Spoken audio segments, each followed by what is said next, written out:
కరీంనగర్ జిల్లా గంగాధర మండలం గర్షకుర్తి గ్రామానికి చెందిన ఒక నిరుపేద కుటుంబానికి చెందిన ఒక మధ్యతరగతి కుటుంబానికి చెందిన నేను మా తల్లిదండ్రులు వృద్ధులు పని చేసుకొని స్థితిలో ఉన్నారు. దిక్కుతోచని స్థితిలో బతుకుతున్నాము. ఇప్పుడున్న పరిస్థితుల్లో దిక్కుతోచని స్థితిలో బతుకుతున్నాము. కాబట్టి నాకు ప్రభుత్వం న్యాయం చేయాలి. అంతకుముందు బీఆర్ఎస్ ప్రభుత్వం ఉన్నప్పుడు కేటీ రామారావు గారు, హరీష్ రావు గారు, చాలామంది మంత్రులు, జోగు రామన్న గారైనా, ఉత్తమ్ కుమార్, మన కడియం శ్రీగారు ఉన్నప్పుడు, అప్పుడు కడియం శ్రీగారు గారు ఉన్నారు. ఇప్పుడు కడియం శ్రీగారు గారు కాంగ్రెస్లో చేరారు. ఇప్పుడున్న కాంగ్రెస్ ప్రభుత్వం అంటే ప్రజాపాలన ప్రభుత్వం. ఈ ప్రజాపాలన ప్రభుత్వం అంటే ఇదేనా? ఒక వికలాంగులకు న్యాయం చేయని ప్రభుత్వం అంటే ఇదేనా అని నేను రెండు చేతుల్లో దండం పెట్టి చెప్తున్నాను. ఇప్పటికీ 2016 నుండి ఇప్పటి వరకు అనేక రకాల సేవా కార్యక్రమాలు చేస్తున్నాను.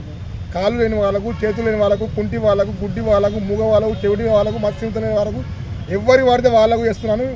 మొన్న కూడా రీసెంట్గా కరీంనగర్ బస్టాండ్ కానీ, వేములవాడ బస్టాండ్ కానీ అతని దగ్గరికి పోతే మొత్తం దుర్వాసన ప్రవేశింది. అతను నా బాధ చెల్లించిపోయి అతనికి స్నానం చేయించిన, బట్టలు కొనిచ్చి అవి చేసి ఇవి చేసిన ప్రభుత్వం ఎందుకు గుర్తిస్తలే అంటున్నాను.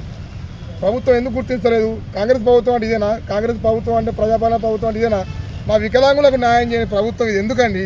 ఇప్పటికైనా రెండు చేతులు దండం పెట్టి చెప్తున్నాను. మాలాంటి వికలాంగులకు గుర్తించాలి. నాకు ఉద్యోగం లేకపోతే నేను డిగ్రీ వరకు చదువుకున్నాను, అనేక రకాల పోటీ పరీక్షలు రాశాను.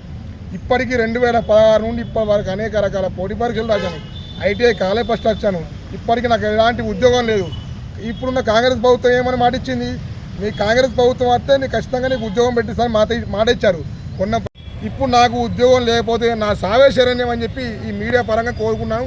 నాకు తక్షణమే నా కుటుంబాన్ని పోషిద్దామని నాకు ఏం లేదు. దిక్కుతోచని స్థితిలో ఉన్నాము. నా కుటుంబాన్ని రోడ్డు పాలు అయిపోయింది. మా కుటుంబం ఆదుకోనికి లేదు. నన్ను వికలాంగుడే నా పుట్టినందుకే ఈ పాపం అని చెప్పి నేను మనస్ఫూర్తిగా కోరుకున్నాను. వికలాంగుడే ఉండి నేను పుట్టడమే రోతనా అని చెప్పి ఇక్కడ మీడియా పరంగా కోరుకున్నాను. నాకు తక్షణమే నాకు ఉద్యోగం రావాలని చెప్పి, నాకు ఉద్యోగం లేకపోతే నా సావే శరణ్యం అని చెప్పి ఇక టీవీ ముఖంగా కోరుకుంటున్నాను.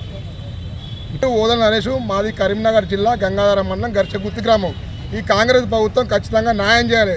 ప్రజాపాలన ప్రభుత్వం అన్నారు. ఈ ప్రజాపాలన ప్రభుత్వం ఏదైతే అండి, ప్రజలకు న్యాయం చేయని ప్రభుత్వం ఇది.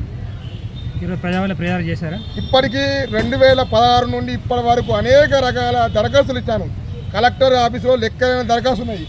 ఇప్పుడు 2016 నుండి ఇప్పటి వరకు లెక్కలేని దరఖాస్తు ఉన్నాయి. ఇప్పటి వరకు సంబంధించిన అధికారి దగ్గరికి వేయింది లేదు, దాఖలు లేవు, ఏది లేదు. ఎక్కడ గొంగడు అక్కడ వేసిన ఉంటుంది. దరఖాస్తు ఇవ్వాలి, చెత్తకుండలో వారేయాలి. దరఖాస్తు ఇవ్వాలి, చెత్తకుండలో వారేయాలి. ఇప్పటికీ నాకు న్యాయం చేయకపోతే నా సావే శరణ్యం అని చెప్పి నేను ఇక్కడ టీవీ ముఖంగా కోరుకుంటున్నాను.